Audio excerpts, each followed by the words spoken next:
দেখুন 10টার সময় আসার কথা ছিল, কিন্তু তখন ওদের পরীক্ষার মুডটা ছিল, তো আমাকে দেখলে ওরা যে মুডে আসছে মুডটা নষ্ট হয়ে যাবে, ওই জন্য 2টোর সময় আমি পুরোহিতকে বললাম, বা আমাদের যারা শিক্ষক আছে মাধ্যমিক উচ্চ মাধ্যমিকে তারা এই পরিকল্পনাটা করেছে। প্রেসিডেন্ট আছে, মেন পুরোহিত আছে, সবাই একধার থেকে করেছে। খুব সুন্দর পরিবেশ, সব জায়গাতেই হচ্ছে। একটা জীবনের প্রথম বড় পরীক্ষা, 100 বার পরে আজকে মাধ্যমিক পরীক্ষা, একটা করে গাছ দিলাম, কলম পেন দিলাম, আরো কিছু দিয়ে চকলেট, তারপর তোমার ফাইল সবই দেওয়া। পরীক্ষা কেন্দ্রে এই যে থিমটাকে তুলে ধরা হয়েছে, নারী ক্ষমতা। থিম নয়, এটা একটা আনন্দ, ভালোবাসা। মেয়েদের যারা পরীক্ষা দিয়ে তাদের মনোবলটা বাড়বে। থিম আলাদা। কি বলবেন দাদা, কি বার্তা দেবেন ছাত্রদের? ছাত্রদের পরীক্ষা ভালো হোক, এটাই চাইবো। দাদা, গতকালই কেন্দ্রীয় বাজেট এসেছে, বাজেট নিয়ে কি বলবেন?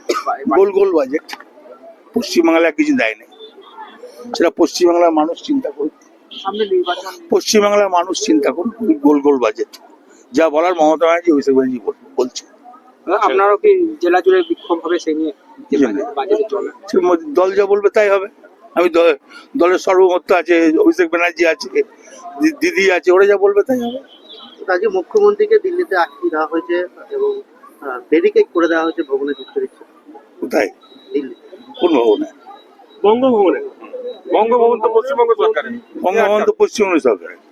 দিল্লি পুলিশ প্রচুর ব্যারিকেড করে দিচ্ছে। বঙ্গভবন তো পশ্চিমবাংলা সরকারের। বঙ্গভবন ঢুকতে দেয় না। এসআইআর মানুষ যারা যারা এখানে ছিল, দিল্লি পুলিশ সেখানে গিয়ে ঢুকে ঢুকে তল্লাশি চালাচ্ছে, অভিযোগ এসছে। আন্দোলন করে বড় ওর নাম তো মমতা ব্যানার্জি, আন্দোলন করে সিপিএম তাড়িয়েছে। তো এসআর যদি কোনো লোকজন ওখানে যারা গিয়েছে, মমতা ব্যানার্জি নিয়ে গেছে, মমতা ব্যানার্জি কি করে আন্দোলন করতে হয় জানে। ঠিক আছে।